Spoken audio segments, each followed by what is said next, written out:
Day 7 of distance learning. Here we are, and I have my little tiara on. I'm actually going to switch it out and just start off our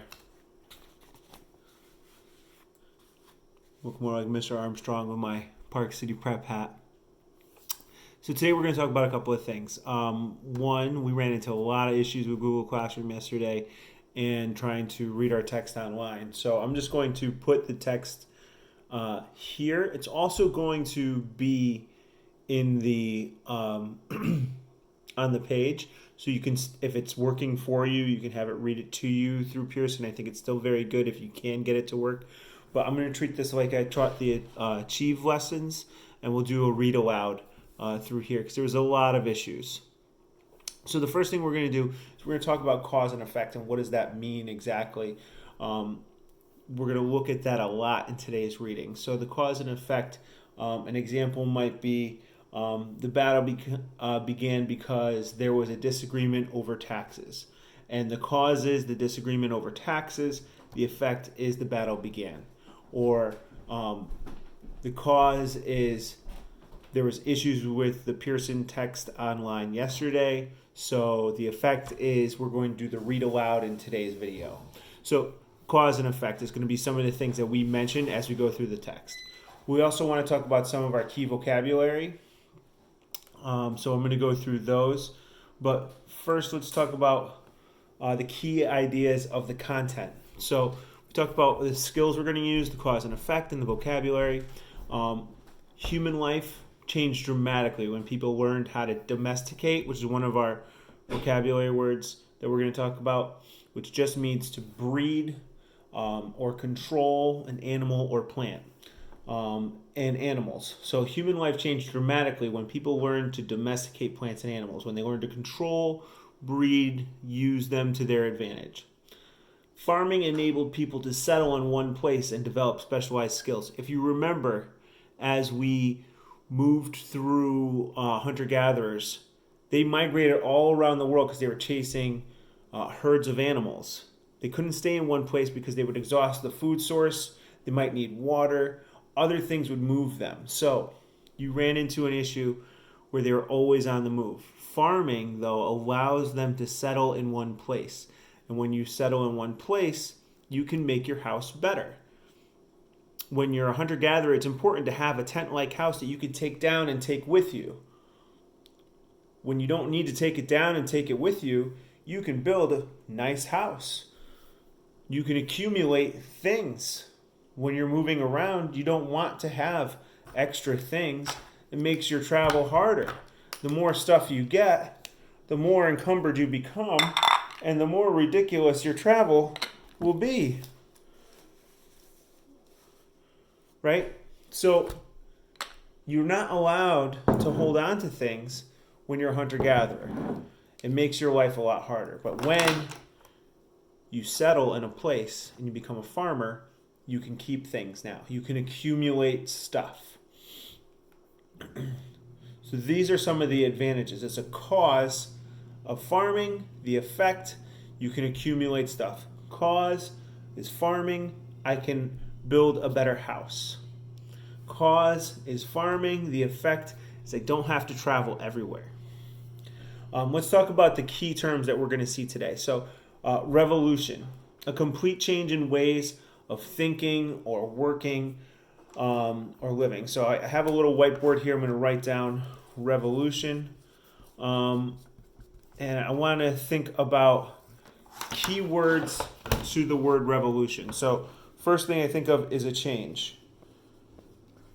In the American Revolution, which I know we haven't covered as a class, but we should be a little familiar with at least the idea that the British were in the colonies and we changed to the United States. We became a separate country and with a new government. So that change was the revolution. So it's a change in the way we think, work, or live. Is a revolution. Let's just say new. I think new is a good synonym that we can use. That's a terrible N. Sorry. New. And let's say different. And I want to say, too, that our change is a big change. So in my little word web here that I created, the word revolution means a new, different change, usually a big change. The next word is domesticate, and we kind of talked about that already. But domesticate means, oh, my marker is not doing good. Let me change out to a different marker. Domesticate means, that's much better, to change the growth of plants or behavior of animals in ways that are useful for humans. So again, we're talking about a change. So I'm going to put down change, but it's a change that's useful. So it's a useful change. I'm going to say it has to do with plants and animals. So domesticating has to do with plants and animals, and it's making these work for people. So I'm going to connect that back to being useful. Domesticate, a way that you can domesticate plants and animals is to breed them. So when we create new breeds of dogs, we put two dogs together that we think would be useful. Maybe the hunting of one dog with the tracking of another dog. Maybe one dog is better at fighting and attacking prey, and the other one is better at tracking the prey. So you put them together to create a better hunting dog. Something like that. So when we breed animals and plants, because we do the same thing, we germinate the seeds and change the seeds to create new plants. We domesticate the plants. And this is how we created a lot of the farming plants that we have today: corn, wheat, all sorts of beans and potatoes. These things all came from domestication. Let's go to our new key word is surplus. A surplus is more of something than one needs for your own use. So my word is surplus. I'm going to write it out real quick. And one of the key things that we mentioned was more. I'm going to write more. Then you need. When I think of that, I think of a bonus. Like in a video game, you can get a bonus level where it gives you a chance to get more stuff. So a surplus is like a bonus, or like extra credit. It's more than you need. You can get over 100% with extra credit. So a surplus is like extra credit for stuff. So I'm going to put stuff. We talked a little bit about surpluses when we did economics earlier in the year. And a surplus, when we talk about economics, has to do with money. For our uses in this story, we're going to talk about surplus of food. And the surplus is in food, how it affects the way people live. So the cause is lots of food, extra food. How does that change? What's the effect? So we're going to take a look at that as we read. Specialization is our next word. Specialization occurs when people spend most of their time working at a single job or craft. If we remember from our time as studying hunter-gatherers only jobs were hunting and gathering, right? They were constantly on the move, constantly finding food. Their specialization was getting food by any means necessary. Specialization is often spoken about with jobs. So we're going to talk about a single job is mentioned in the definition. So I'm going to put job. If you do that job all the time, you're going to get better at it. So I'm going to say better because it's one job that you're doing all the time. So you might get mad at me for making you do races in all your answers all the time, but that's because I'm trying to make you better by specializing in writing in a races format. So we're going to talk about how you spend most of your time. That's a good part of this. So here's my word web for specialization. Whenever you specialize, you put most of your time into a job so you can do the job better. That's specialization. And this is only possible if you don't have to worry about things that you might need for your life. So if you don't worry about starving to death or dying of thirst because someone else is doing that for you, gathering water and food for you, you can specialize in something else. You can be a tool maker, an artist. You can be a soldier to protect your city and town. You can be a builder and build homes. All these things. So the Neolithic era is what we're going to be talking about. And how is that different from the Paleolithic era? Well, most of our lives as humans on the planet Earth was served in the Paleolithic era, the Stone Age. As hunter-gatherers, we traveled around. The Neolithic era is chosen because we started to farm. So about 10,000 years ago, humans learned to farm. And over time, most hunter-gatherers, there are still very few that exist in the world today, stopped wandering in search of food, and they settled in one place. And that's how we can just go to grocery stores and find out there's no toilet paper there, right? The change from hunting to farming is called the Neolithic agricultural revolution, and agriculture is the fancy word for farming. We are going to talk about the effects of domestication. Domesticated plants and animals provide a reliable food source. That food source leads to specialization. Over time, these plants and animals produced more and better food than the wild version. So as we took the plants that we like to eat and we farmed them on our own and made them better, we made them so they can withstand disease and last longer and produce more food. We kept the seeds from the ones that worked the best, and we created the best plants. We took the animals that were the strongest and we bred them together. The chickens that laid the most eggs, and we bred them together. Farming led to people to invent new tools. You had people now who did not have to search for food. They had a new job. Make dry erase boards for Mr. Brailsford so that when he's home, because of coronavirus, he can use his whiteboard to teach kids about vocabulary. So there was a special whiteboard guy. Well, not really, but that was the idea. The birth of farming. We're going to read through that as we get there. I want to talk about the costs and benefits really quick. So there are some negative things to farming. It takes a lot of time and energy. You have to put a lot of focus into it. Planting, herding, you have to feed animals, you have to give water to your plants. When you're a hunter-gatherer, you don't care about watering the plants, you just take the food. Uncertainty. You're putting a lot into your farm.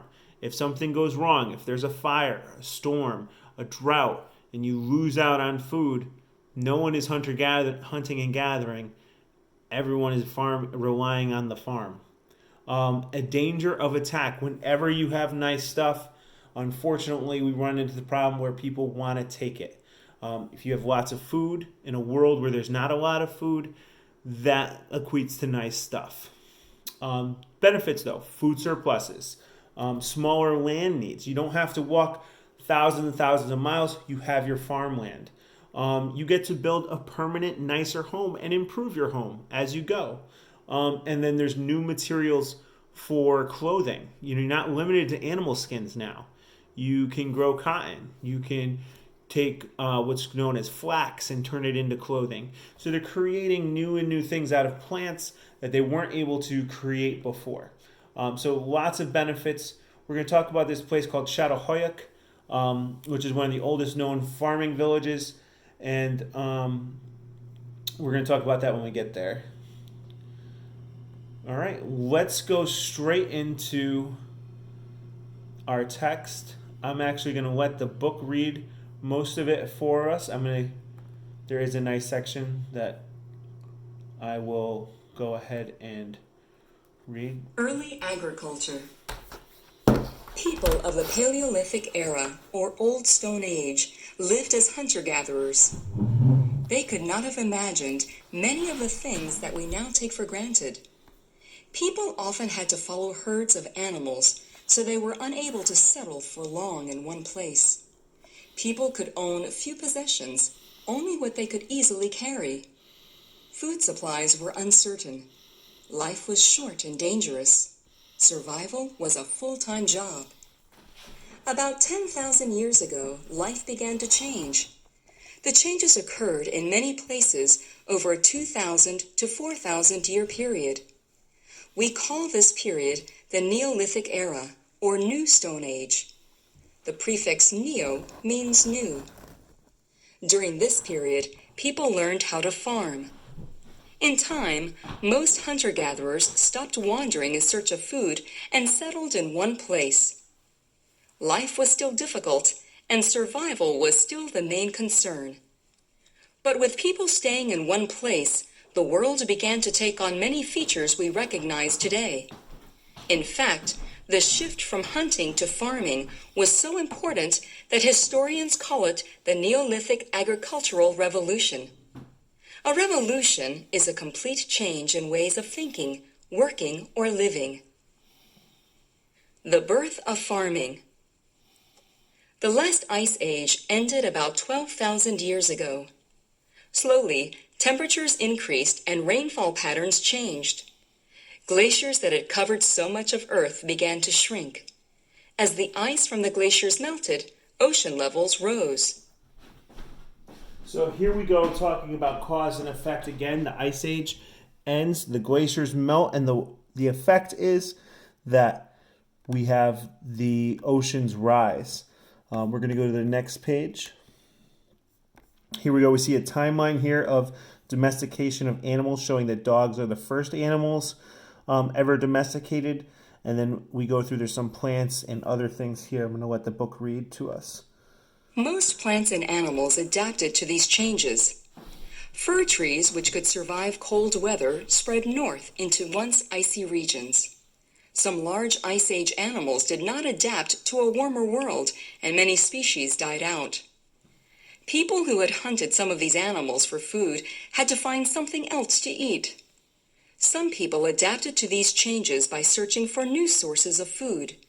They found smaller animals to hunt. People living near rivers or lakes began to depend more on fishing. Modifying the environment. Others learned to modify or change their environment so that it would provide more food. For example, people cleared trees and bushes by setting them on fire. The grasses that grew back attracted grazing animals such as deer. People may also have noticed that if seeds were scattered on the ground, new plants grew there the next year. This discovery led them to find ways to encourage the growth of wild food plants. Domesticating plants and animals. Over time, people learned to domesticate plants and animals, especially those that they used for food.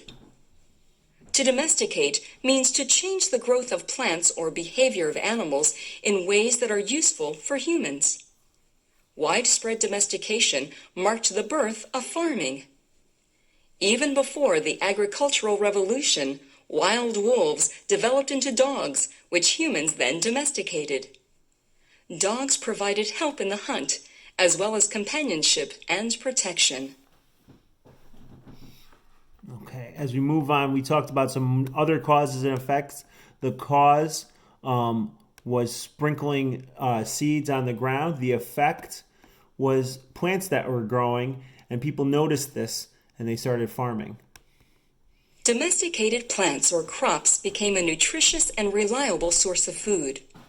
Grains, such as wheat, rice, or maize, became chief food sources for entire societies. Many animals also provided food, not only meat, but eggs, milk, and even honey. Horses and oxen became work animals. Sheep and llamas had coats of hair that were used to make clothing. At first, there was little difference between wild and domesticated breeds, but over time, people selected the seeds of the plants that produced the best crops to sow again. As a result, domesticated plants began to produce more abundant food of higher quality. A wild tomato, for example, is the size of a cherry, but a domesticated tomato is the size of an orange. By contrast, some breeds of domesticated goats, pigs, and cattle are smaller than their wild ancestors. Smaller animals may have been easier to manage. New tools. Farmers invented new tools. They used axes to cut down trees for farmland and sickles to harvest grain crops. The grain was then ground into flour with stone querns or hand mills. All of these tools were at first made out of stone. As later people developed new technologies, they created more efficient tools from materials such as bronze and iron. That is why historians refer to different stages of early history as the Stone Age, the Bronze Age, and the Iron Age. Reading check. Why was domestication of plants and animals important? Domesticated plants or crops became a new... So here we see those different tools that they used. I'm going to do screenshots of these pages so you can see them better. Here we have a map in addition to the reading. The spread of farming. No one knows for sure where people first began to plant seeds for food. Still, archaeologists have found evidence to suggest where farming began and how it spread. They have also learned something about the way people lived in early farming communities. The first centers of agriculture. Most historians believe that about 10,000 years ago, southwestern Asia became the first center of agriculture. There, scientists have unearthed seeds from domesticated wheat plants that were buried long ago. The seeds are similar to wild varieties of wheat that still grow in the area. As the map above suggests, farming may then have spread from southwestern Asia westward into Africa. It may also have spread northward into Europe and eastward into the Indus River Valley of South Asia. The map also shows that other centers of agriculture appeared independently in different areas of the world. In southwestern Asia, for example, farming began when people started to plant wheat and barley. These crops then spread to Egypt. In the southern part of present-day China, farming began with the domestication of rice. Farther to the north, a grain called millet was the first crop to be domesticated. Farming in the Americas started with the domestication of gourds in present-day Mexico. In South America, people learned to grow potatoes, beans, and squash. In Africa, farming began with crops such as sorghum and yams. All right. We're going to go on to the next page. We're going to talk about benefits, which we've already kind of talked about, but it's whenever something is good for you or it gives a favorable result. Costs and benefits of farming. In every place that agriculture developed, the transition from hunting and gathering to farming took place gradually over a long period of time. Each way of life had costs as well as benefits. Some of the costs of shifting to agriculture were clear. First, planting crops and herding animals took a great deal of time and energy. Second, farming was uncertain. If a year's crop failed due to bad weather or disease, a family might starve. Third, farming could be dangerous. Evidence suggests that bands of nomads sometimes attacked farmers and stole their food. Agriculture also offered many benefits. Farming produced more food and required less land than hunting and gathering.